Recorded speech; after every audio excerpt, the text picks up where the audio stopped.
And we're live. Hello, Facebook. Hello, YouTube. Hello, Twitch. Hello, my mom, even though she's in heaven. But, they might have good internet. Good evening. How are you? Apollo, please speak so that I can make sure you're coming through. I am here and ready to go. Okay. And I think you're pegging my end. So I'll just pull you back a little bit more. I think you're okay. I'm trying to keep us in the green here. It's OBS, so I'm just looking at levels. Okay. Yes. Booyah. Welcome, everybody. We have got a great show. It is episode 4 of the DR Casual. I got to keep reminding myself of that. Very excited for tonight. I hope you guys are too. We have Apollo with us, and we're just getting things together here. We're going to... All right. So, Bob... Oh, I should probably pull the doc up, so that I have that in front of me.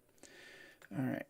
There we go. All right. We are good to go, I think. Any questions, concerns, or comments? No. All right. Me neither. So... Oh, wait, one last... Let me check that shot. The Scryfall shot. Oh, good. We don't have any...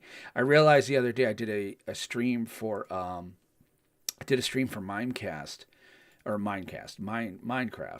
And it was funny because I basically forgot to change all of my links at the bottom. So it was coming up Planestalker. I'm like, ooh, gonna have to fix that shot. Whoopsie.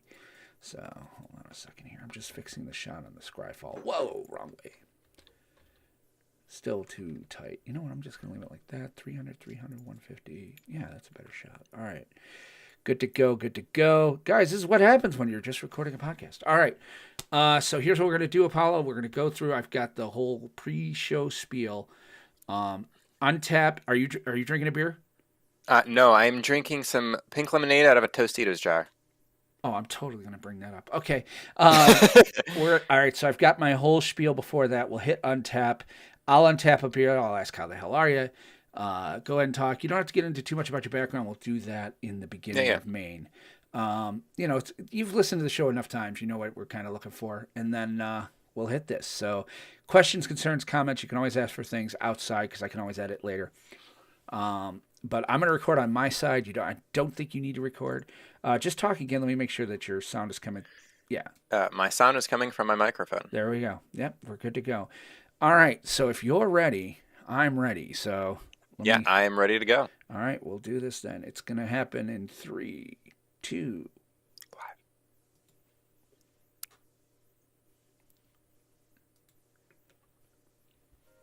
1. Oh.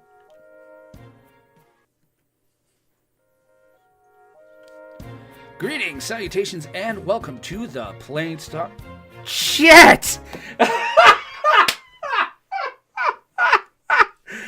And stop that recording. We'll stop that one as well. Let's make a new one. Wow, that just happened. Oh, shoot. Wrong intro, right? Wow. Greetings, salutations, and welcome to the DR Casual podcast, not the Planestalkers podcast. It's okay. We can run the back. Yeah. Oh no, that's just it. Oh, but now I lost my head. Hold on. I had to fix my. Shot because the Will PMP they lost me for a second. Properties. Windows 10, and then automatic. It still works. Yay. Okay, I'm back. Let me check the Scryfall shot. Make sure I didn't lose it there. Yeah. Well, let's not do that again. I knew that was going to happen sometime because I'm just. Listen, if you've been doing this long enough, you go on automatic. So Pretty much. I don't read the show notes really. All right, let's try this again. All right, so we'll do this recording and this over here. All righty, let's see if I can pull it off this time. Here we go. 3. Oh wait, this has a countdown, so.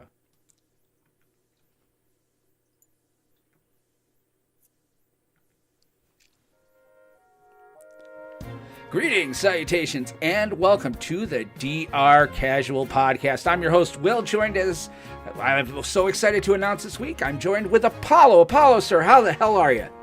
I'm doing very well today. How are you? I couldn't be any better in the world. We're really glad to have you here. Let's get into the... Wow, let's hit that again. All righty then. We're very excited here. So...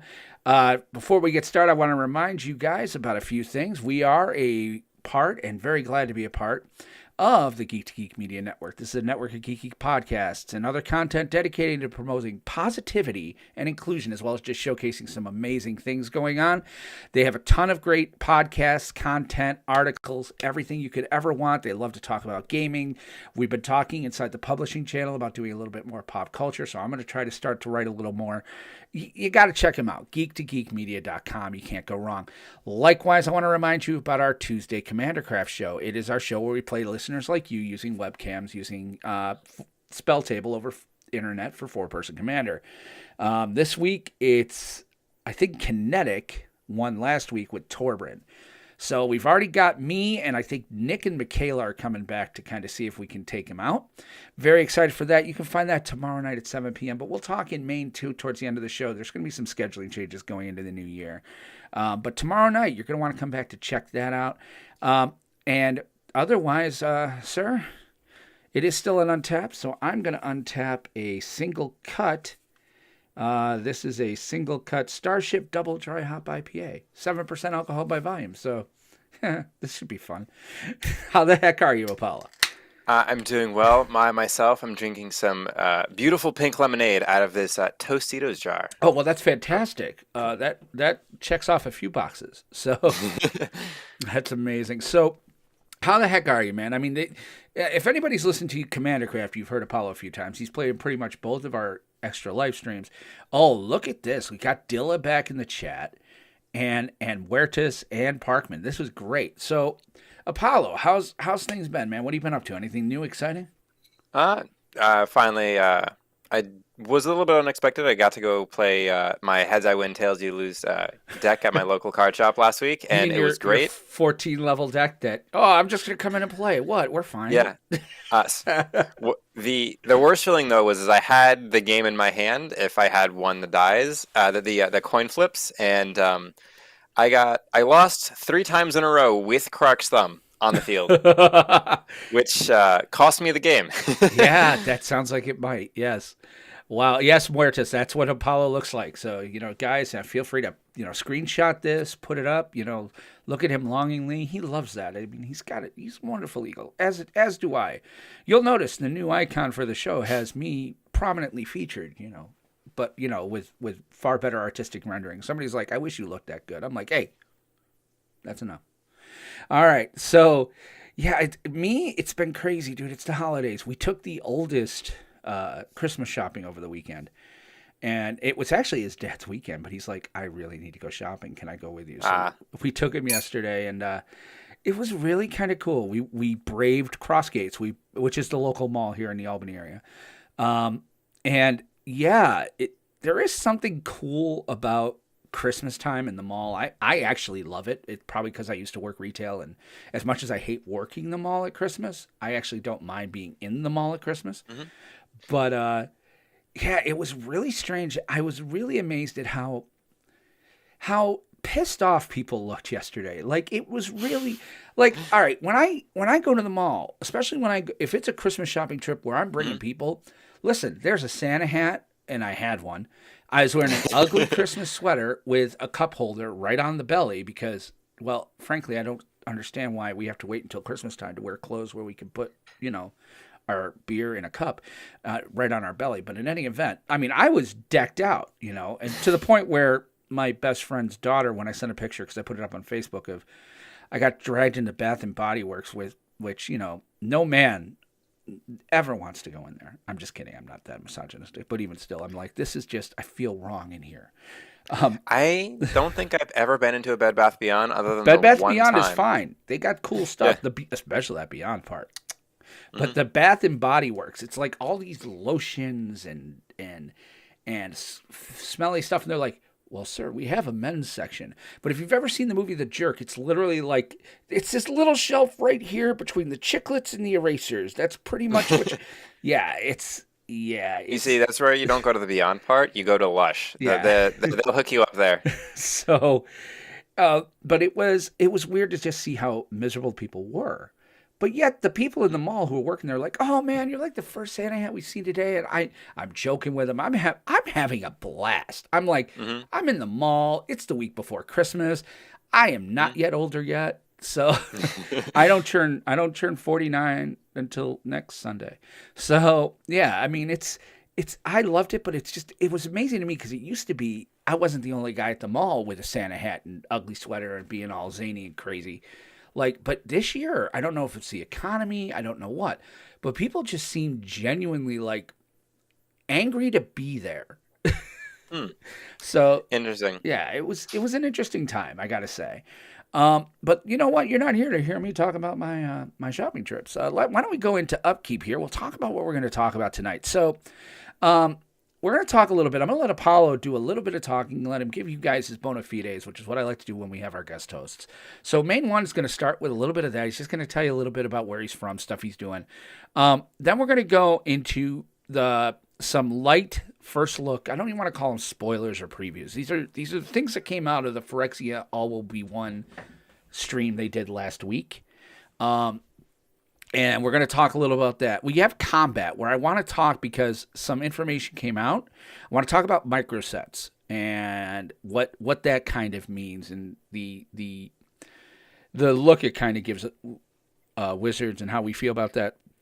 And then main two, we're just going to touch on things we're excited for next year. We may talk a little bit about Arena and then schedule changes as far as for the show going forward into the new year. So, Apollo, unless you got something else, we might as well go right into main phase. What do you think? Yeah, sounds great. All right, let's hit it. Main phase. All right, main phase. So, main one, Apollo. Apollo has been on this show a few times playing in Commander Craft. I don't think you've ever been on camera except when you came one night to Flights too. Yeah. So, why don't you tell the people a little bit about where you're from? Well, you don't have to tell us where you're from because stalkers are a real thing. But seriously, I'm not. anyone wants to stalk me, I mean, listen, you can stalk me if you just bring a $20 bill. You and I can have a conversation. Anyway, but tell us about where you're from, how you got into Magic, things like that. Just kind of establish your bona fides. Just take it away. Baker away, toys. I mean, wait. I'm actually from the same area as you. I grew up in the Upper Catskill region. I used to.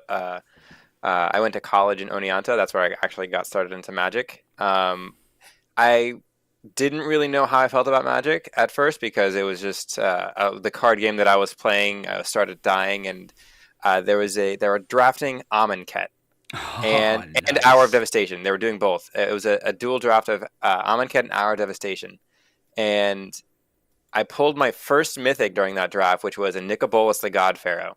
Nice. And that is pretty much the reason why I stayed in playing Magic. I had a lot of fun. I was able to get a kill with someone with Nicobolus, which was the greatest. Oh yeah, you feel good And when you do that. I think I was playing 5-color pile, and which is why it didn't make sense why I still had the God Pharaoh in there. But yeah, after that I moved out of that area, so I'm no longer there. If you were trying to stalk me, but I still play Magic on the regular, and like I said, I drove up to see you guys in Albany. It's not that far of a drive for me, and had a great time at Flights. I've never been there before, and the shop is great. I got a couple pictures with the Black Lotuses. Those are fantastic. Yeah, and I pawned off my my foil demonic tutor Japanese alt art Nice. for two. Yeah, he gave me $125 of store credit and $125 cash, and that was great. That works. Yeah. I wish I had that. Well, we are really glad you're here. This has been kind of the best thing about this whole rebranding and the changing of the show is that I'm working people in that, have been around for a while. And I'm really excited to see you here with us tonight. I'm really glad you're here. Sour Goats, I think, just sent you a hi. I don't know if it's one of my people or yours, but thank you, Sour Goats. That's mine. Okay, so let's pivot off of that. So, because I really do want to talk to you. I chose this specifically. Phyrexia All Will Be One. So that's the next set that's coming from Wizards. I mean, it's kind of funny. Brothers War just came out like 2 weeks ago, and already we're just going to get started. Phyrexia All Will Be One. So it's the next standard set. It's it's looking well, other than Dominaria Remastered, and I just don't want to go through it. It's all reprints, and I'm happy about it. Dominaria Remastered is great, but this is the kind of thing where you really kind of want to talk about it. It looks like they are still. I love they're going forward with the story. I guess like it kind of feels like War of the Spark. Yeah, we're gonna get into that, Dilla. We're doing that right now.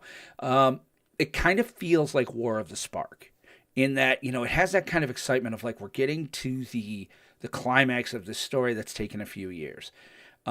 It took longer to ramp up, I think, with War of the Spark. I think Wizards is going to start trying to push the snowball down the hill a little faster to get these stories out so that they become bigger deals. But I am very excited for this. So let's kind of break down a little bit what we can expect from this. So as we mentioned before, Wizards kind of did a stream last week where they kind of talked about Phyrexial will be one. Now, it's first look. This is not, this isn't going to be preview season yet or anything like that. But these are the cards they kind of talked about. A lot of other shows talked about them. So, but I wanted to kind of go through them because I want to talk about them in a grand scheme of things. So I think you have the first one. So why don't you introduce that? Yeah, so the first one here is Jor Kadeen, the first Gold Warden.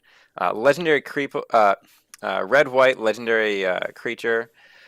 Human Rebel, 2/2 with Trample. And whenever Jor Kadeen attacks, it gets +X/+X until end of turn, where X is the number of equipped creatures you control. Then if his power is greater than 4, draw a card. So, yeah, that's going into Sir Gwen. Sir Gwen. Sir Gwen's my commander deck. Yes. Like, this feels like a commander card. This feels like, I mean, there's a lot of equipment. Don't get me wrong right now because it's a lot of artifacts. So I think there's a lot of equipment in standard. But this feels so commander-y. Yeah, definitely. I definitely like the flavor of it. The fact is, I mean, equipment, this is supposed to be a war. We're supposed to be fighting, and you're going to have weapons. So flavor, it's on point. But I'm looking at this going, yeah, this is yet one more. This could be an equipment commander, but I think it's better in the 99. It could be. I can see that. Yeah. The only thing I think, Sir Gwen wants to pretty much Voltron, right? And he wants to see a lot of different creatures with equipment, which isn't that hard to do. Right. But it's a dubiously large investment. It looks like it's a small investment, but it gets bigger. Right. Well, that's just it. He looks good. Sir Gwen brings black. That's one of the reasons you play it. It's a 3-color Voltron. But Jor Kadeen, I think this will see a lot of play in Commander. I do think this will hit some standard, obviously, because equipment's huge. It's not an archetype yet, I don't believe. If I'm looking at, MTG Goldfish, it's still, you're living on, black-red right now. Everything's Grixis mid-range, mono white, and Mardu. Like, it's just, you're either playing black and red or you're playing white. So... I was actually just thinking there's a good deck this might go into. One of my friends was playing the other weekend. There's the one red creature who has partner who makes rocks. He can generate equipment. It might be, depending on who you partner him with, he might go well in that deck. He might. I definitely, I can't disagree with you there. Let me take the second one. I put up Slowbad Iron Goblin. It's red and 2 colorless. Legendary creature, Phyrexian Goblin Artificer. Sacrifice, tap it, sack an artifact. Add an amount of red mana equal to the sacrificed artifact's mana value. Spend this only to cast artifact spells or activate abilities of artifacts. Again, equipment focused, it feels like, but still ramping in red. Okay, let's try that. Can we talk about that flavor text, though? Yeah, the flavor text. Once he fought to save Mirrodin, now he fights to remake it, because he's a Phyrexian Goblin Artificer. So like, I want to make this better. I love this. I like this card a lot. It's adequately costed, I think. It's a 3/3 for 3. So, yeah, it's a Goblin, so it probably will find a spot. I don't know if it'll find a spot in my Krenko deck, because I don't run a lot of artifacts in there. There's a lot of those dummy artifacts that have ETBs and then kind of sit there. That's probably what you want to start sacrificing so you can repeat your ETBs. That would probably be a good idea. Something like that, or something that makes a lot of treasures. I mean, I think that's the other thing. It's like treasures are going to count for that. Like, holy crap, you know? no, because he says sacrifice an artifact, add red where it's the artifact's Oh mana yeah, value, you're so you right. You're can't right. select a So, treasure. yep. So it needs to have a I mana actually, value. I actually think he probably goes in the new Grixis artifact commander, not they came in the structure deck. Okay, The altar, one of the altars. What is her name? I'm not sure. I'm forgetting it. It's on the tip of my tongue. Commander or Ashnod. Mishra, Ashnod. Mishra or Ashnod. Oh, Yeah, definitely goes in the Ashnod deck. yeah. So definitely, I like the card. I think it's got a lot of flavor. I think, and again, I think it's one of those things too. I mean, I love seeing Wizards start kind of throwing some love at red. Hmm. I've missed mono red in standard for some time. I mean, I know we have mono white right now, and to a lesser extent, mono red is still there. Like it's almost there, but I want to see. It just doesn't feel right to not have mono red be an actual deck for me. So I'm excited to see where they take this one. Hmm. Let's take it to the next one. Why don't you read off number 3? Yeah, sure. Number 3 is Koth, the Fire of Resistance. He has a legendary planeswalker, comes in with 4 loyalty. He's a +2. Search your library for a basic mountain card, reveal it, put it into your hand, then shuffle. -3 deals damage to target creature equal to the number of mountains you control. -7 gets an emblem whenever a mountain enters the battlefield under your control. This emblem does 4 damage to any target. So it has to live 2 turns, and it's ramping. Well, not I shouldn't say ramping. It's helping you find mountains. It's making sure you stay Yeah, on curve. it's more card draw. Yeah. Well, I don't think it's so much card draw as it is. Red struggles with, because you like to, especially if you're running mono, Hmm. red struggles with sometimes getting mana out on curve. Because on a mono red deck, you usually don't run 23, 24. You tend to run 19 to 20. Hmm. So if you have the ability, plus it +2s, so it's coming out on turn 4, and it's already going to 6. You got to assume there's something already on the battlefield to kind of protect it. That's the only problem I have with it is it doesn't protect itself. But Yeah. it's going to, all right. So turn 4, all right. Say you played a different, and I'm talking more standard here. Say you played something a little different, turn 3 or whatever. You got a creature. Turn 4, you got a mountain down, but that's it. You're done, and you've got 5 and 6 drops you really want to play. Well, this is kind of cool in that you're going to put this down, you're going to +2 it, you're going to get that 5th mountain. And Hmm. then either it starts to become a target because you could also be behind, and there's no way they want to let you get to 7. So, since it +2s to 6, the next time it goes, it can +2 to 8, and by then you absolutely should be able to find a way to protect it. This has a really good. I like this card. I like the flavor of it. The -3, that's okay. Um, but it's -3 and it's going to deal at most 4, maybe 5. Because again, you don't want to minus this. You very much want to get this to 7 so that it starts hammering, playing mountains and start hammering things. In the eternal formats where you can fetch, holy crap, or cultivate or any number of other Yeah, things. because no, but it does say a basic mountain, so you can Right. only fetch basic mountains. So what? I can I'm fetch gonna, bases. yeah, true. No, for I'm gonna go on. -7, you get an emblem whenever a mountain enters the battlefield.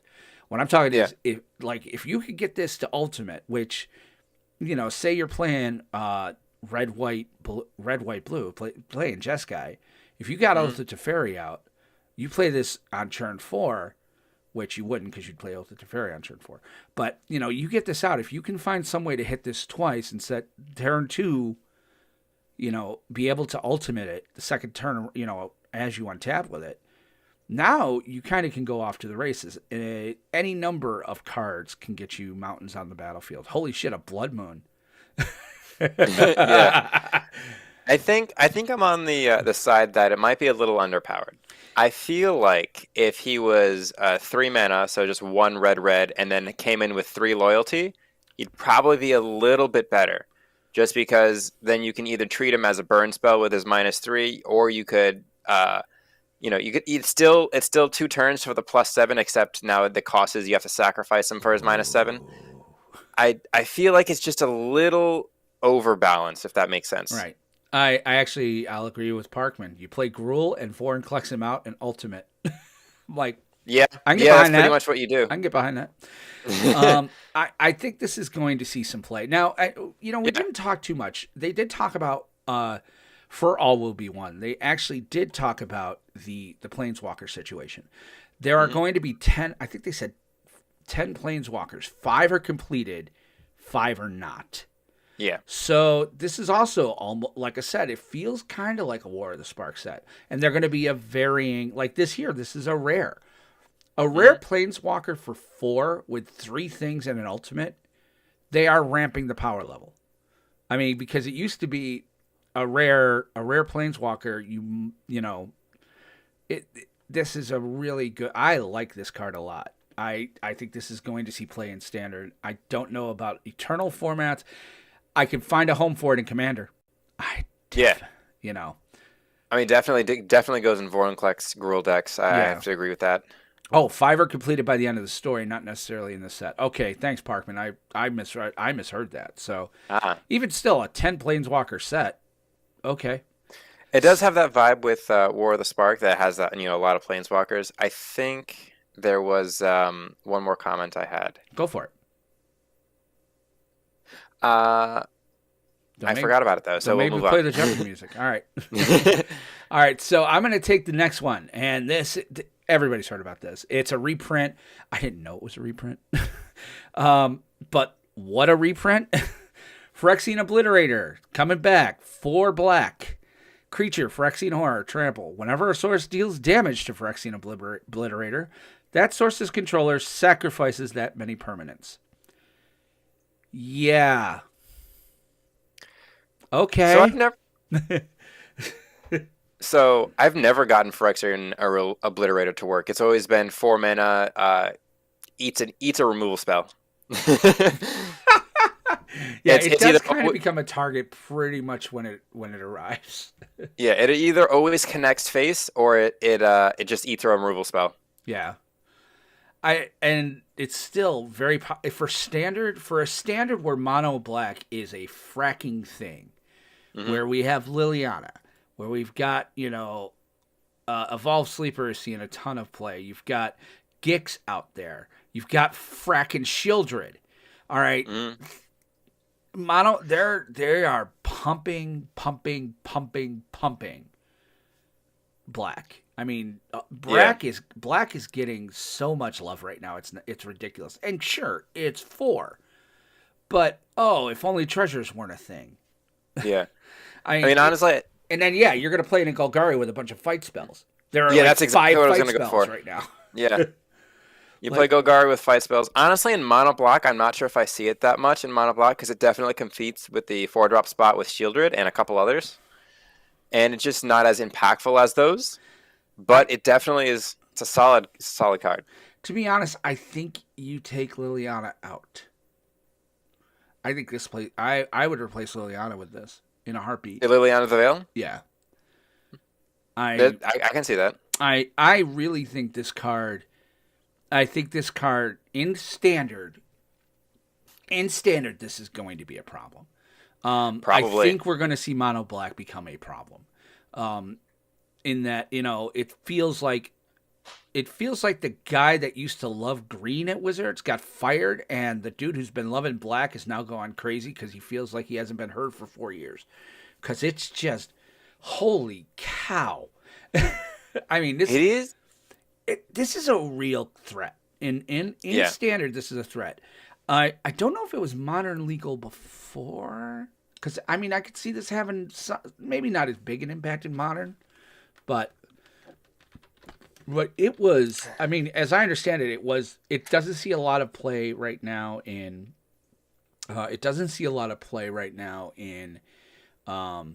Legacy because it's just too high costed. It is legal in Modern. So I don't think it's there. Yeah.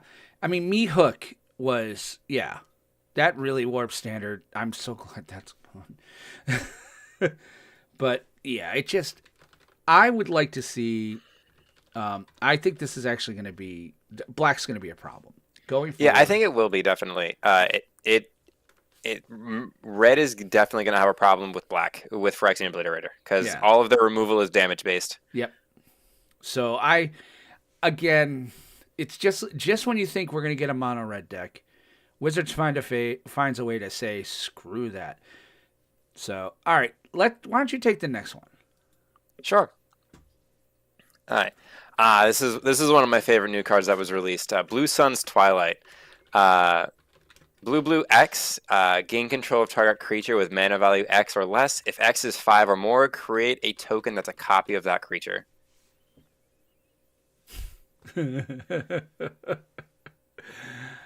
What do you think of this?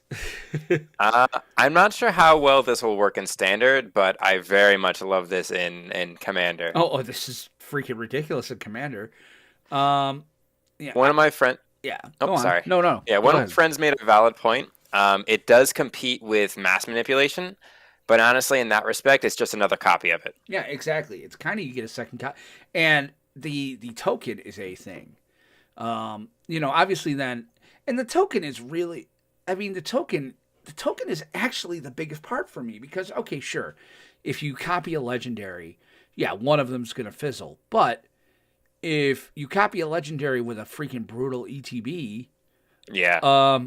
that's warping. That's changing. Like, it still has to hit the battlefield for legacy to trigger.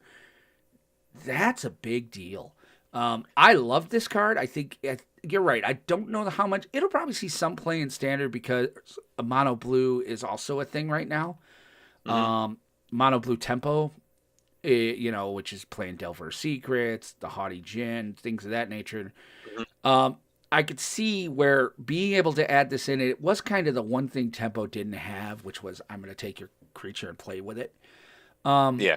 I mean, I don't think anybody's going to do it for 2 and 5. I think you're going to see it go for like 2 and, Phyrexian Obliterator. That's 4-drop. Yeah, 2 and 4. You don't necessarily. Shield Yeah, for Drain, Standard, it's a 4-drop.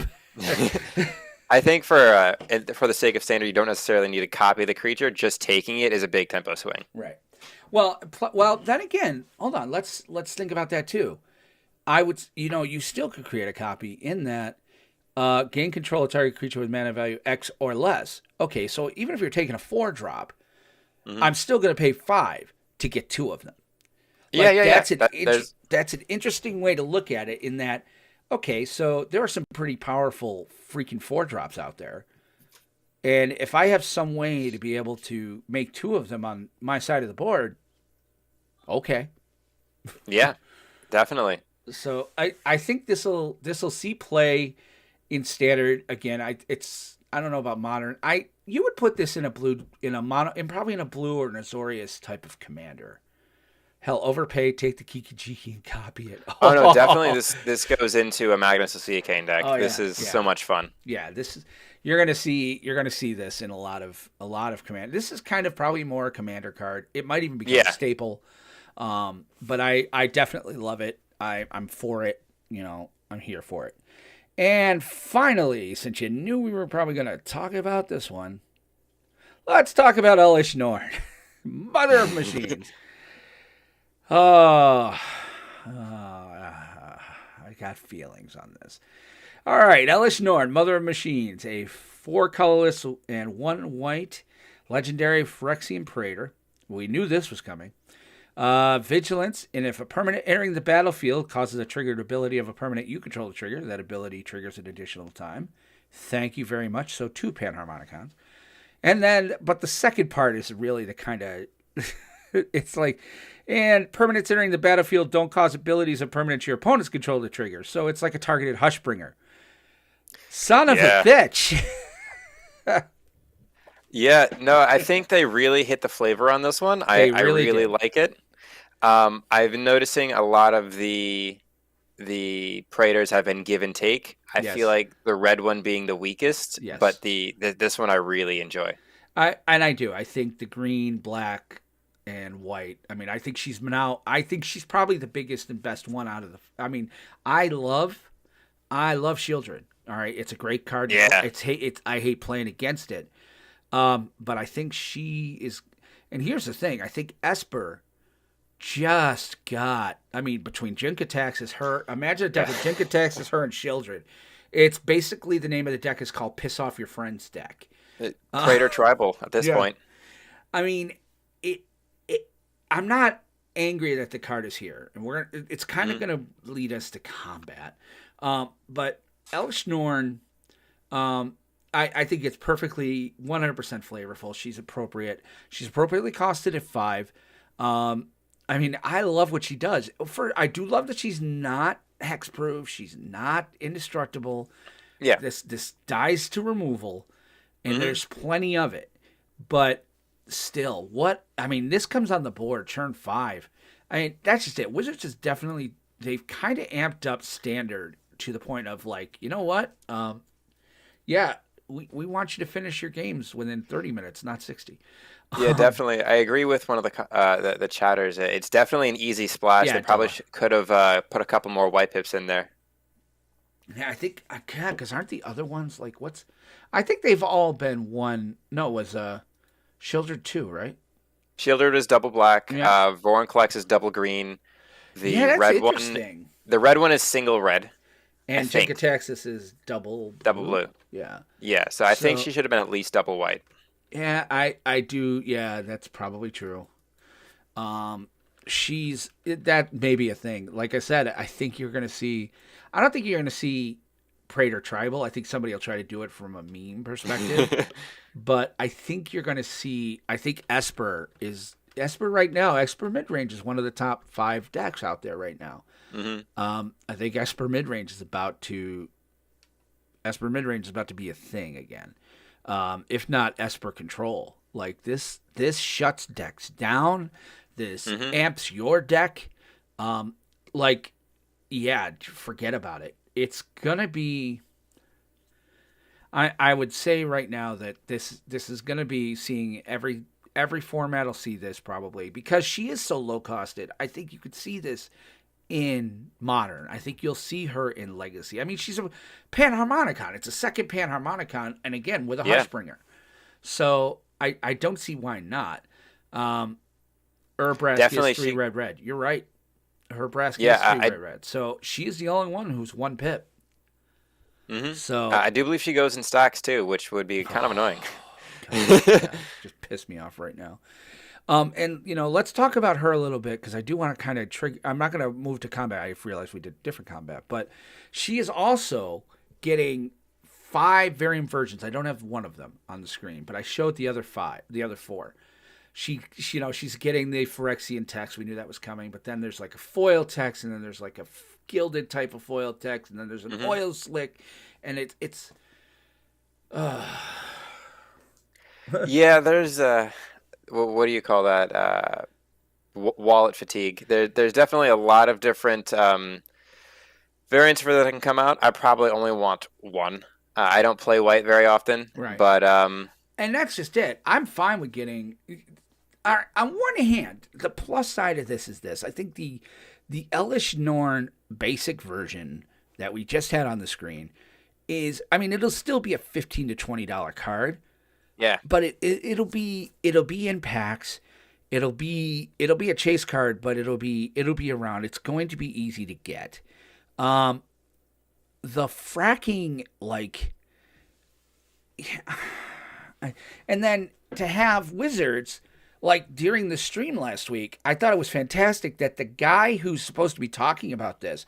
At one point, I think he had to look off and go, so wait, which version is this one going to be in? I think this is going to be in the completed bundle of the thing. And you're making it too difficult. You're making it way too difficult, Wizards. We don't want 6 versions of a card. If we did, sell it in a secret lair. Here, have 6 versions of this card. Yeah. Oh, so that actually brings me up to my point that I forgot about earliher. How much spoilers do you want to get into? Wordis, shut that down. You get on that. This is why I have Muertus as a bot. He's a mod.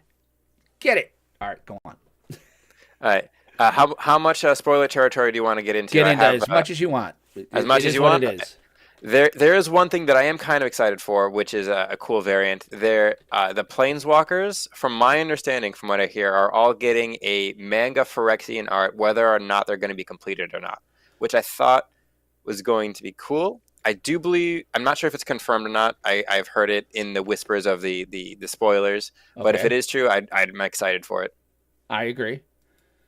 Yeah, Excited for it. I am I'm okay with that. I just yeah, Excited for it. it's frustrating. It's just a little. I just want them to stop. I really do. Yeah.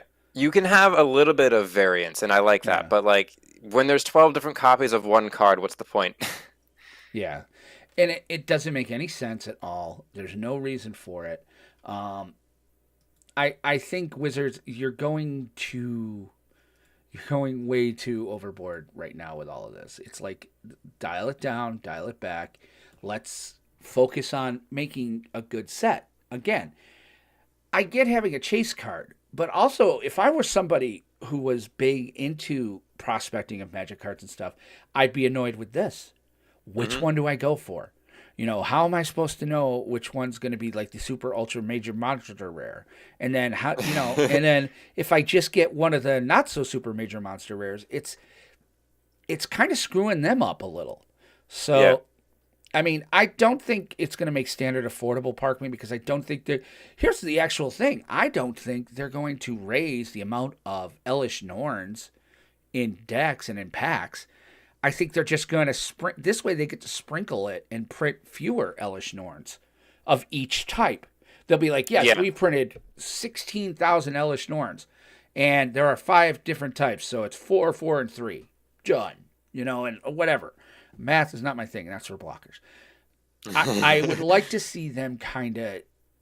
I think they're going a little too far. I think they've had too much success with secret lairs. It feels like they're making a standard secret lair set available in standard. I don't require that. Mm, You know? Yeah, I kind of feel that too.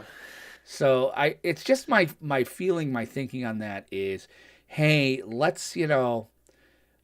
again, let's focus on making a good set. Let's focus on bringing up something good and things like that. Why do we have to sit here and work so damn hard, to make so many different versions of a card that we're all going to get anyway? Everybody's going to go after this card.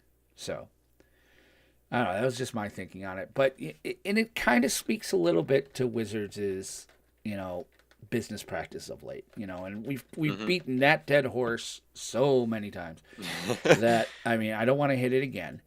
But I definitely feel that as Wizards, somebody's got to talk to them.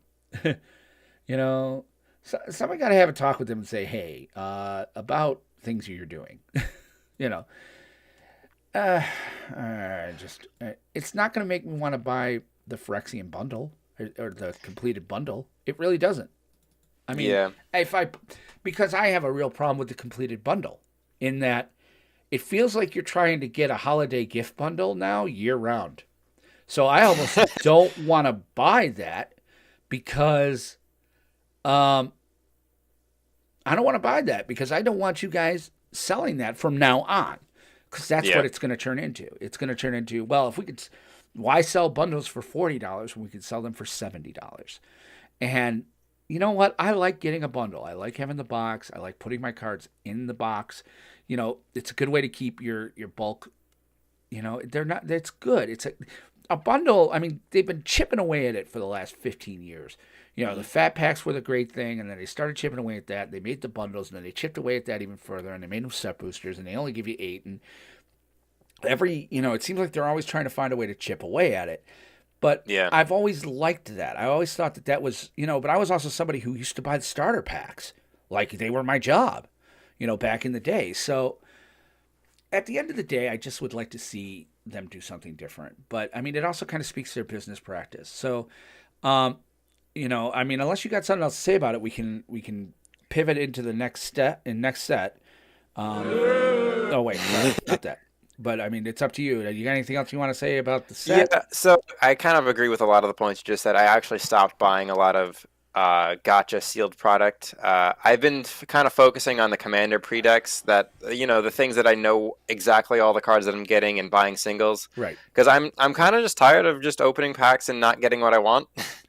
And I used to same with you too. I also loved the fat packs because it gave me a box to put all my cards in. I have like a wall of fat packs right here next to me. Yeah. And I stopped buying those too. It's just they're getting more expensive, and I'm getting less things. Yeah, and that's how it feels for me as well. So, and that's going to kind of pivot into what we're going to talk about in combat. But before we go to combat, Dilla's going to love this. We're just going to play a quick commercial here, and then we'll come back and we'll do some combat. So don't go away. When toxic culture has you down. When you're just looking to laugh and have fun. Kick back and enjoy watching a video game. Or just make some new friends. It's time to visit the Geek to Geek Media Network, a community of podcasters, streamers, and bloggers. Well, more of a family than a community. All dedicated to geeking out about the things we love. Things like video games, Star Wars, comics, movies, K-pop, Disney Plus, Keanu Reeves, New. Or whatever our community decides is the next best thing. That's right. We have a great online community on Slack and Discord where we chat about our weekly geekery with listeners and viewers. and each other. Yep, and each other in real time, and we can't wait for you to join us. So come check us out at geektogeekmedia.com. and escape toxic fandom for something much more. Keanu. Yes, Keanu.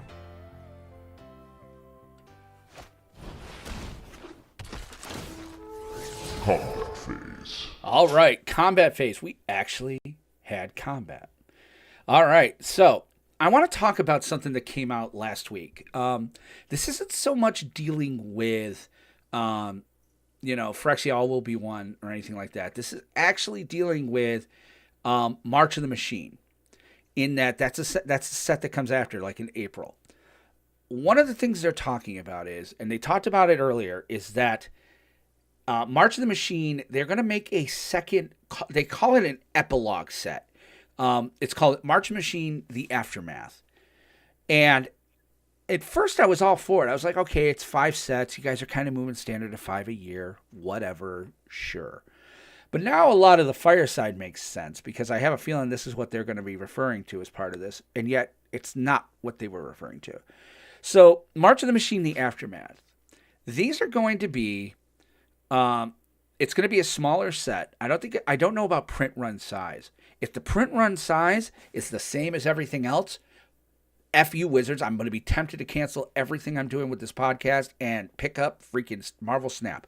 But I'm kind of not kidding. Because here's what's happening. March of the Machine, The Aftermath. They are going to have something called epilogue boosters. And instead of like draft packs, instead of draft boosters and set boosters, they're called epilogue boosters. Full of only not 12, not 10, 5 cards. 1 to 3 of them will be rare. So 1, 2, or 3. And the rest common or uncommon. Or there will be a collector booster with 6 cards. 4 rare at least. Oh, by the way, the price point on these things is probably going to be the same as any other booster. Nobody's talking about it because there's no MSRP. But yeah, what do you know? So the price point that I've found out is apparently going to be about $120 for these boxes. For the boxes. And the price, for the price point for the March of the Machine, I believe the regular standard boxes are going to be about $140 to $150, I think. Jesus, they were $90 a year ago. Yeah. For draft pet booster, are you talking set? 140 for a set, I get. If it's draft, 140 for draft, you're insane. But I get it. But how much for 1 pack? None of us know. But this is a problem. This is a very, very, very real problem. Okay, now I understand it's a micro set. And actually, Wizards said in that fireside chat 2 weeks ago that they're going to release ancillary products that are not considered necessary for everyone to get. Oh. However, this is standard legal. This has to be... Oh, the number in the box, Dilla, 12 in a collector, 24 in the epilogue. It's like a set or a collector booster. This is insane. This is absolutely slap nuts crazy. Unless this set is so overpowered, unless they are building incredible bombs in this set, I don't see how. And I don't see how you consider. And then if you're putting bombs in the set and it's going to warp standard, then everybody's got to buy it. So it's not, it's not just So what do you think, Apollo? This is combat. So, yeah, I was actually about to remark on that. The draft boxes, regular ones are going to have $36, 36 packs per box. The epilogue, only 24 packs per box. Do you like paying 3 times more for Magic? Because that's what you're paying for. Yeah. Effectively, you're paying, I think someone did the math for it, you're paying almost $3 a card at that point. Yep. That's what I heard, $3 a card. And, I mean, I already don't want to buy booster boxes anymore, so thank you for encouraging me not to buy booster boxes. Yeah. I'm going to be honest, I hope they fail. Yeah. I mean, I try to crack. If I still got to reach out to Kerwin's, because right now I don't have a sponsor. So me cracking boxes, really, I'm only going to crack what I buy at this point. Mm-hmm. And I got to tell you, even if Kerwin's sponsors the show and gives me a booster box for every standard set, I don't know that I would want to open this on air. I don't know that I would want to support this product publicly. It's like kind of how I felt about the Magic 30. I made a mistake. Yeah. So the actual the standard draft boxes, they math out around 30 cents a card, and it's the epilogue boosters, the regular ones, not the collector ones, that math out to about $1.10 a card. And so it's effectively tripling the price of the packs you're paying. Right. It's Wizards is getting worse and worse. It's becoming worse and worse. I think Chris Cox becoming head of Hasbro was a mistake. Mm-hmm. I think the person he tapped as head of Wizards is a mistake. They have become so overwhelmingly price, and then it's seriously like when people, back in the day would sit there and, I'm being negged by Wizards, basically. I'm being told it's not me, it's you. It's not you, it's me. It's not me, it's you. The problem right here, listen, it's not me. I'm Wizards. I'm Hasbro. I'm doing what's right. I'm raising rates and making money. If you're upset, it's your fault. You should be upset.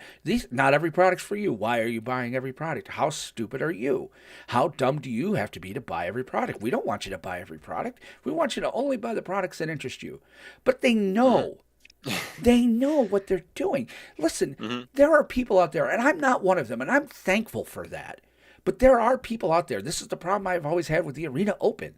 Is that there are people out there with actual gambling problems and actual problems dealing with things like this. And to be quite honest, opening these packs, it's the same type of charge you get from scratching off a lottery ticket and finding out you won even $5. There is a dopamine inducing thing, and to have you sitting there and almost predatorily nailing us on it, and then sitting there going, but you don't have to buy it. You don't have to. You're making the choice.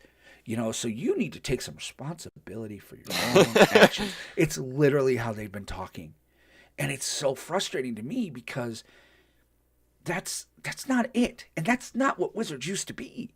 And I think what really makes most of us upset, especially the long-time and enfranchised fans, is you're making us feel bad about enjoying a thing that we've enjoyed.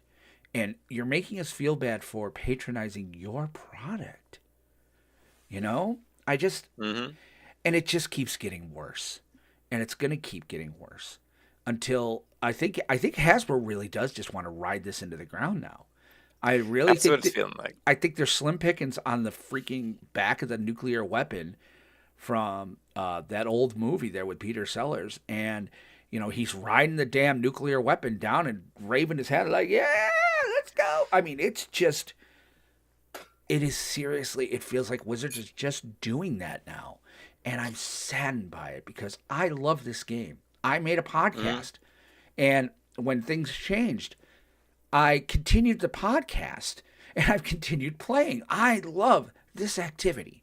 I am enfranchised, and I want to be positive, and I want to sit there and say, hey, we got to give Wizards a break. I try to give them the benefit of the doubt whenever we can, but there is absolutely no way that this is anything other than predatory, that this is anything other than jamming one more set in. And if it's half a print run, okay, say it's only half a print run of a standard set. So what that tells me is your staff, 2 years ago. Okay. Now, all right, I am gonna play devil's advocate, because 2 years ago would have been the pandemic. Okay, if this is them having to make adjustments because of how their workforce was and how their workforce had to work, and they had to make a smaller set, I'm behind that. I'm okay with that. I'm on board with that. Okay, I can get that. I think you're a little crazy to charge what you're charging for the prices. And it's obvious that you're charging what you charge for the prices because, again, you've got to keep your bottom line the same. It's the pandemic. But even still, it doesn't work. I'm trying to find a way to make... I am like a battered wife at this point. I'm a battered spouse. I'm like, they mean well. They mean well. It's okay. They're really a wonderful person. You just have to get to know them. I'm really trying to be a battered spouse right now. Yeah, this is stupid. Go on. What do you think, Apollo? Yeah. So, no, I 100% agree. I feel like they're treating, like, Hasbro specifically is treating, like, Wizards of the Coast like it's a toy company. They're throwing as many products as they can against the wall. Not all the products are for you, and they're trying to see what sticks. They're dropping products that don't make it. They're adding more products constantly. They're treating it like a toy company, honestly, and it's not a toy company. It's a collectible card game. It's a hobby that people have. It's kind of what I was worried about when they first announced Universes Beyond, and I'm seeing it happen. I think you guys heard me say many, many times on this show, I am worried that Wizards is going to move, Hasbro is going to move Magic into Monopoly. And all of a sudden, you're going to see, like, a Wizard of Oz Monopoly set. You see that all the time. You see it. There was a freaking Trump Monopoly set, I think, at one point. Every My Little Pony Monopoly set, all these different Monopoly sets. Yeah. First of all, by the way, I'm on board with that. You want to give me a Wizard of Oz Secret Lair with a fracking flying monkey? Sign me up. Sign me up. Take my money. You got it. You got it.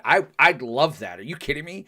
The oil can for the Tinman? Like, that I would love to see. And I think that's such flavorful stuff. Now that you should do. But my sister's calling. She can wait. But that being said, I do just kind of wish that... I think they're making mistakes on the money. I think they don't realize that they don't need to screw with this to make money. I don't know. Go on. What do you think, though? No, one of the things is I do kind of like the Universes Beyond. I do not like how they're implementing it, but I like the idea of, bringing different universes, like related universes, not like very far off ones. Even that has a little bit of leeway, but I do think the implementation of it is very piss poor, for lack of a better word. It's lazy. The Warhammer ones I thought were nice, but like, I don't know. They gave it a little bit more of like a special treatment. Like these Warhammer Commander decks that came out recently, they were much stronger than their regular because they wanted them to sell. They wanted them to be successful. Not to sell. They sold them at a premium. Yeah. They raised that to $20. Oh yeah, that's horseshit to me, honestly. And that's what really annoyed me the most.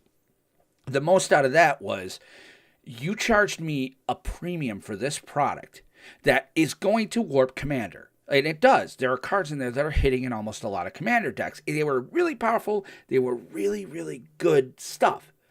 Wizards should have said, you know what? You've put up with so much shit from us. We're going to keep this at the regular, quote-unquote, but doesn't exist, but we know it exists, MSRP. But because they charged the distributors $20 extra, the distributors had to pass that cost to us. It's boggling to me. And it is predatory. I'm sorry. Yeah. No, I definitely agree. I actually have to agree with another caster that the price per card at this point is anyone's game. Like they just make up the price per card whenever they want. Like the secret layers, the coin flip deck that I got, 100 cards, $100, and then right next to that they're selling 5 lands for $50, 5 lands for $40. Where does it stop? Yeah, exactly. Yeah, sorry, just pausing this right now. Oh, you're all good. Yeah. I definitely would like to see a lot of better implementation. Someone else needs to like control the reins of where this company is going, because clearly they're driving it into the ground. Yeah, and they are riding the nuclear bomb down to the ground. Yeah, from what I hear, their Magic 30th, they only sold 1,200 units, and they from what I hear, they had them. I don't know the actual number, but somewhere along the lines of like 40,000 units of their Magic 30th anniversary, the $1,000 ones, and it's like, where's the line at this point? There's a line in the sand every couple of feet. Pick one you want to cross. Mm-hmm. I really think that they just want it to be done now. And it is what it is. It makes me sad, but yeah, I think we might be in agreement, but I don't think I'm buying this set. I'm going to try really hard not to. I might buy singles from it, but I just don't see me buying this set because I can't justify this. Now, and here's the thing. Whether or not we buy it isn't going to impact Wizards' decisions in the short term. All right. If they may do this for next year as well for another premier set. They'll probably do it after Eldraine would be my thinking. And I can, it is what it is, but we need to do something now. I don't know what to say. So let's pivot off of that. Let's get back into main 2. And we'll start talking here and start wrapping stuff up. Yeah, I know. I'm watching the chat too. The chat's hysterical right now. Main phase. All right, so main 2. I want to talk a little bit. Oh, look at this. Nice. Thank you, goats. If you're not watching live, if you're driving in your car right now, you're like, I hate it when he talks about what's happening live. I don't care. I'm doing it anyway. But Apollo's roommate just came behind him and fluffed his hair because he has a long mane of just wonderful hair that'll probably fall out by the time he's 40. And but let's talk a little bit about this is going to be. I mean, I'm going to go on Front Street here. This is the last show of the year. I'm not going to roll next week. I got my niece and nephew coming in. It's the holidays. We usually take this week off. So I want to talk a little bit about next year's sets. So as things look right now, Wizards has kind of told us that 2023 is going to have a few things. We're going to have Dominaria Remaster coming very shortly after the new year. Phyrexial will be one February 10th. March of the Machines, April 21st. The Aftermath, May 12th. Universes Beyond, Lord of the Rings, kind of like the Master set, fall 23. And Wilds of Eldraine is going to be the rotation set in the fall of 23. And then Doctor Who, Universes Beyond, fall of 23. And then Winter 24 is the Lost Caverns of Ixalan. So we're returning to 2 former realms. I think that, don't get me wrong, I think going to Eldraine and Ixalan, they should have chosen an older realm. They should have gone back to someplace else other than Ixalan, I think. But we need to return to Lorwyn. It's been so long. So I guess my question to you is this. Of those sets right now, what do you think you're most excited for in the new year? I don't know. I am a little bit of a fan of the Universes Beyond. I like that kind of idea, so it would be a little bit biased for me to say the Lord of the Rings one. I was a big Lord of the Rings fan growing up. I've watched all 3 extended editions like probably 50 times each, and that's not even an undercount. I do I do like if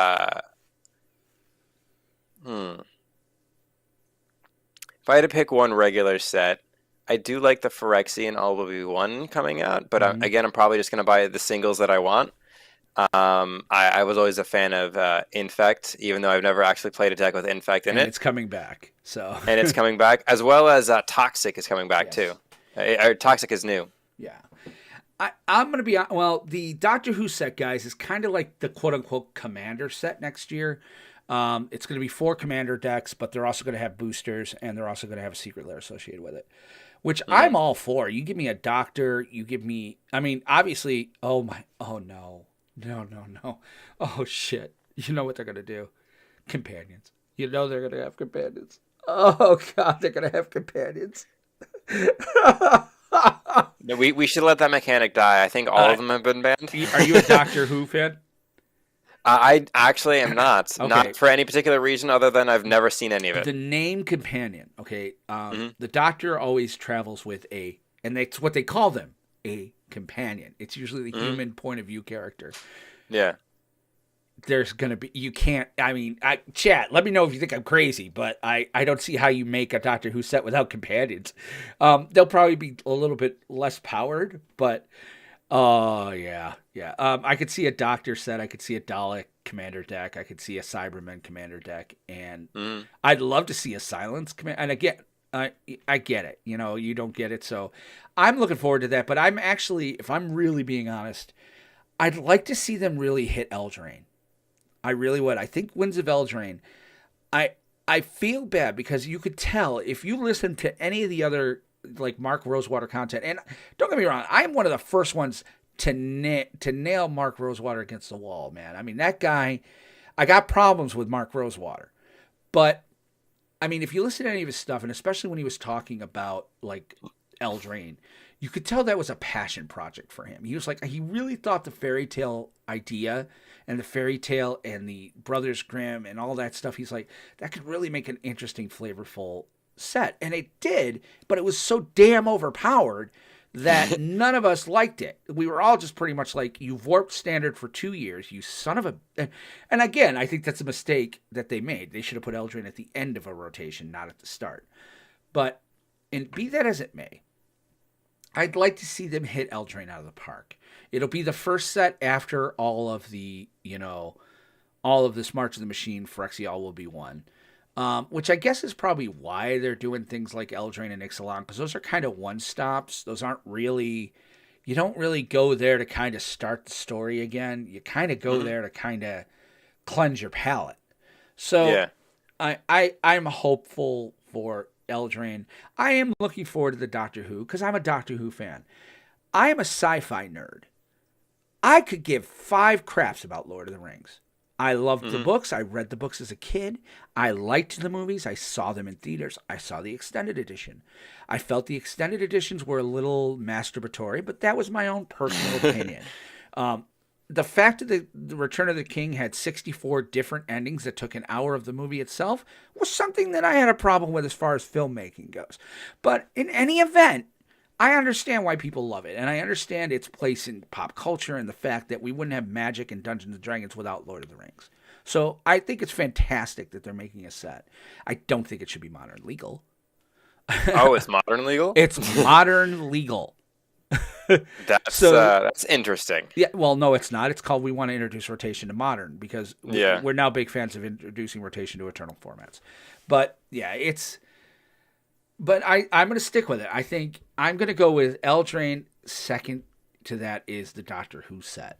Because I really do like that. I do kind of want to pivot off of that a little bit too, because we are getting a little short on time. Do you play any Arena these days?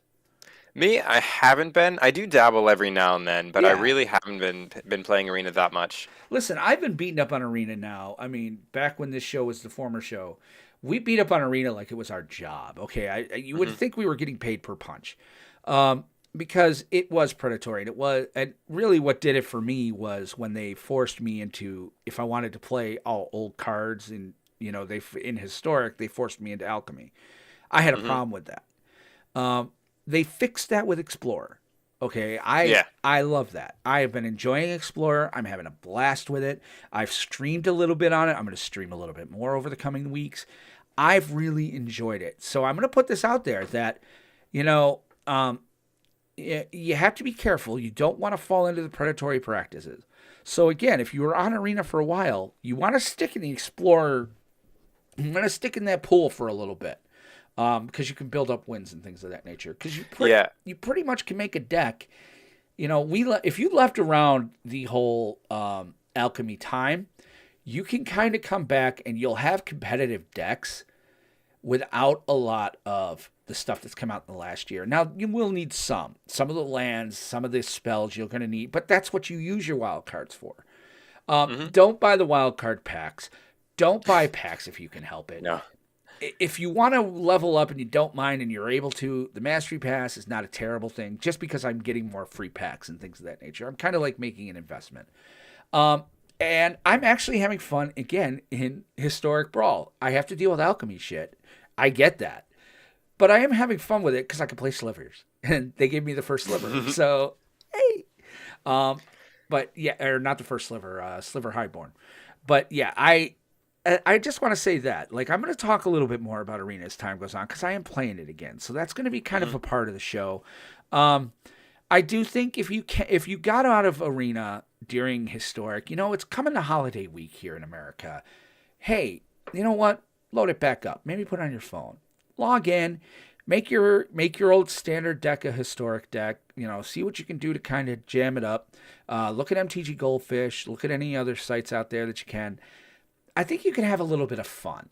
It is fun to and I've forgotten how much I love playing Constructed. I've forgotten how much I loved having a 60-card deck. Like, it's weird to see, like, I'm playing a green deck, but I have a card with a blue pip on it. And there was a second where I was like, this is wrong, right? Oh, no, wait. Because I'm playing there's a Planeswalker with, like, a hybrid pip. I'm like, oh, yeah, that's right, I can do that. Yay. So, again, I'd recommend that. I mean, if you haven't gotten back in, you should. Maybe just play around for the holidays again, like I said. You can have a little bit of fun, and you don't have to put any money into it. So. Oh, no. Yeah, one of the things I've actually been waiting for Explorer is I've been waiting for Lotus Field combo to be put into Explorer. I actually have that Pioneer deck, and I like it. I like it a lot. It was an easy purchase for me because, one, I already needed an Omniscience, and I found a place who was selling the deck for like half price, and that the Omniscience paid for the deck. Yes, it does. So yeah, I'm excited. I haven't played. Like I said, in a month or two, just because I've just been waiting for more stuff to join Pioneer / Explorer. I need to catch up with the new standard sets, but I'm honestly not missing much. Well, that's what I mean. It's like, here's the thing. The cost of coming in is pretty high as far as coming back and picking up stuff from, from the newer sets. It gets a little high. To get those cards. That's why I'm like, if you're thinking you might want to come in, maybe jam a game or two, build up a little, play ranked. I'm playing ranked best of one right now because I just don't have enough for a sideboard. I really just don't. And it sucks in some regards because Karn the Great Creator, because I'm playing Karn in my mono green.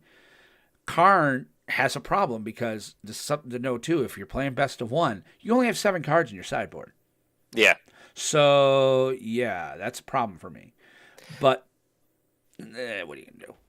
Yeah, so for me, whenever I like to join back in, because I go through phases of playing Arena and not playing Arena, my favorite thing to do is just jump in and jam like 3-4 games of Limited just to get my card pool back up. Yeah. I usually can just gather enough coins within like, I don't know, a week or so and have enough to do one. And I'm generally pretty good at Limited, and I can just keep looping Limited plays back and forth. I'm horrible at Limited, so... I've read so many articles, specifically for Arena, because I wanted to maximize my efficiency on getting cards in Arena for free. Yeah, I get that. And Limited is the best way to do that. So I definitely recommend that. So, if you guys want, I am in Arena. If you ever want my thing, just hit me up in the Discord. I'm friends with Parkman now. He finally accepted it after a week. But I want to kind of close the show with some stuff. So, I haven't talked too much about the former show, the new show, things of that nature. I want to talk a little bit about like the scheduling changes first of all, but also kind of how I'm seeing things. Right now, the cement on DR Casual is incredibly wet. And by that, I mean, you're still able to write your name in it. So if there's any ideas any of you have for this show that you'd like to see me do, please let me know. Send me an email. Listen to the end stuff here. Give me some information. I mean, my Discord's at the bottom right now. I mean, hit me up. Okay, because the cement right now, as far as the show, is incredibly wet. that being said, I'm going to make a scheduling change for two reasons. Next year, so I am taking next week off. We're not gonna be doing Commander Craft. We're not gonna be doing the podcast unless something incredibly big comes up, and I might go into the Discord and be like, I need a co-host. We need to jam for an hour. But that being said, I'm planning to take next week off. I have my sister's kids coming over, and it's the week between Christmas and New Year's. And I actually still have to work. I'm working like 3 days. So I'm taking that off. When we come back, I'm going to move the recording of the podcast to Tuesday nights. I'm doing that for two reasons. The first major reason, if I'm being honest, is that my wife works evenings on Tuesdays. So it's a good time for me to kind of slip under the radar, do this show, while she's also at work, and I'm not kind of cutting out a night away from my wife. Secondarily to that, though, and the other real main reason is that I've said many times on former shows, is that it seems like Tuesday's the best night to record because that's usually when Wizards will drop their, hey, we've got our first look at Phyrexia.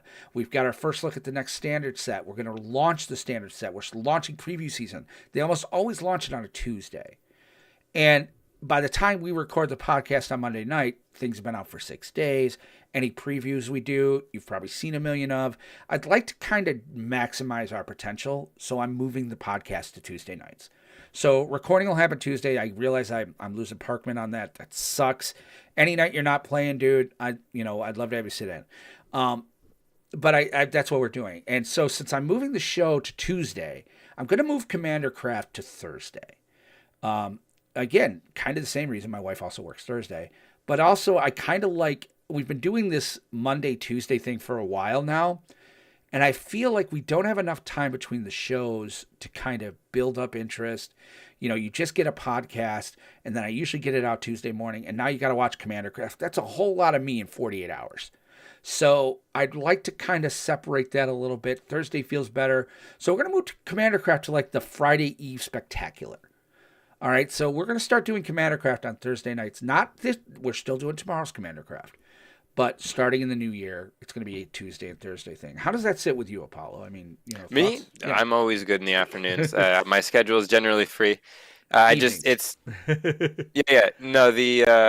I work in the morning and I usually get home at around like 4 or something, and so I'm always free in the afternoon. Cool.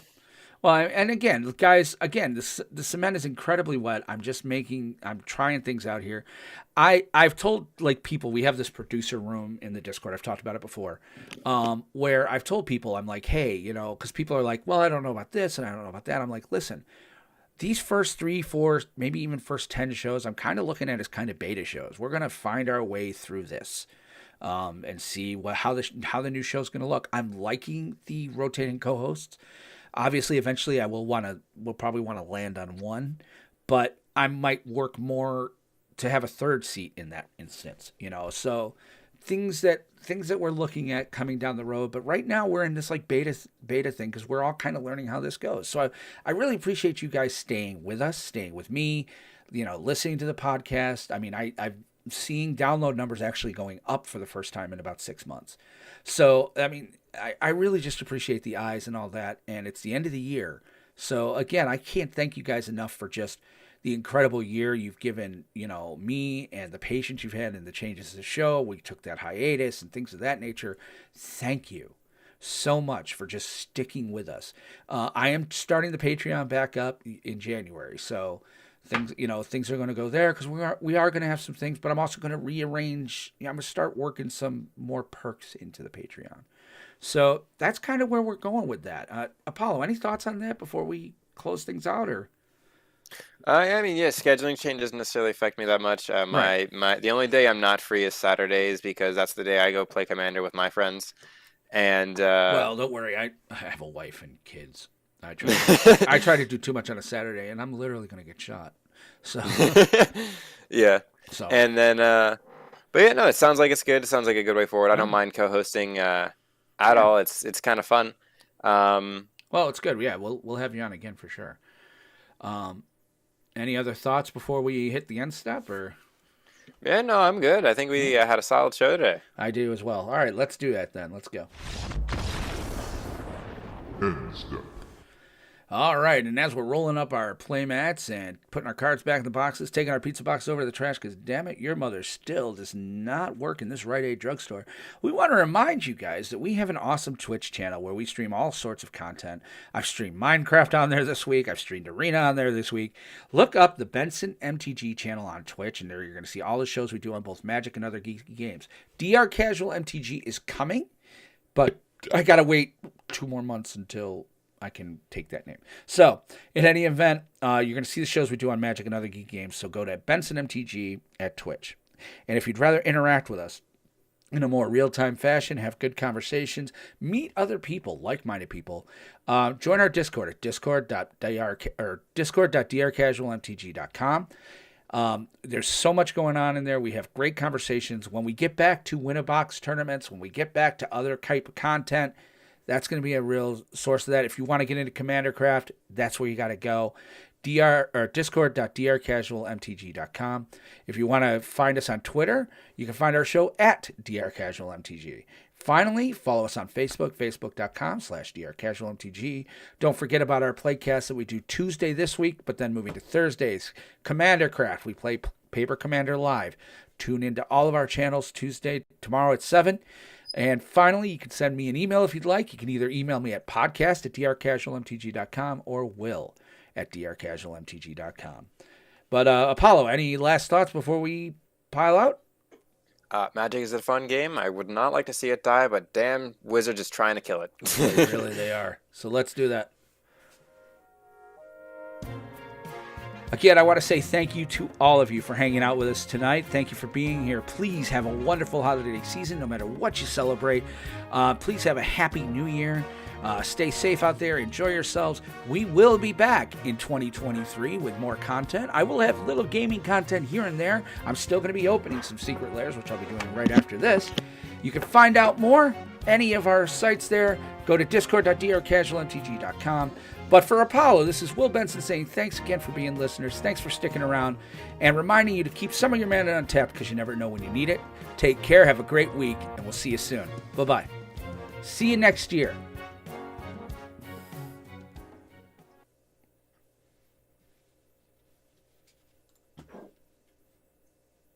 Damn it. I keep losing the mouse button.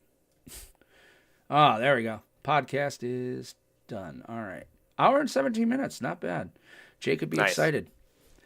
Alrighty. So it is going to upload the podcast. Perfect timing, as my cat is just now trying to be an asshole. All right. Well, dude, I really appreciate you being here. That was a good show. Good content, good stuff. Definitely enjoyed having you. Yeah, thank you. We will. Yeah. Let's see. We only had one bot. I'm feeling pretty good about that. Thanks, Parkman. I appreciate it. I'm going to stick around, guys. I'm going to do the card opening. So I'll have to switch shots, Apollo, so I'll probably let you go for that. Oh, yeah, you're fine. But we're going to do the card opening here. I guess I got to open 2.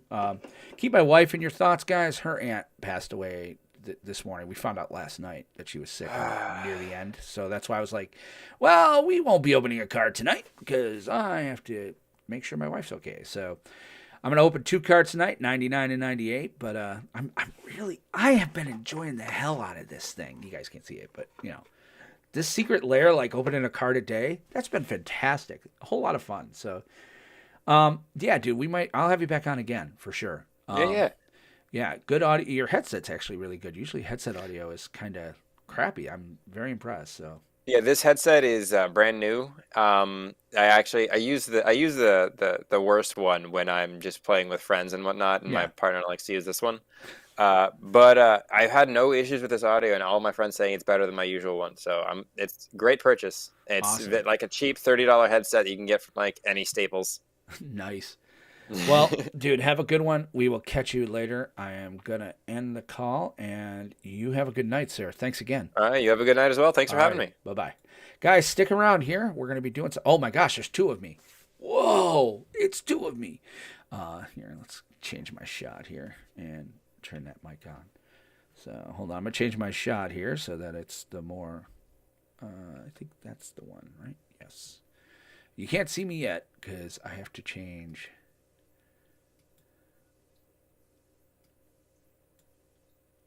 There we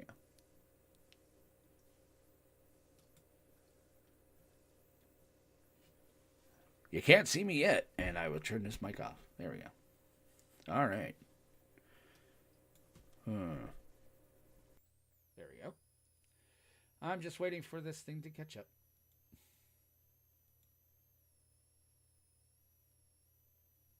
There we go. Okay. What's going on? Why am I not on camera? That's a weird thing. That's weird. Red Yeti input.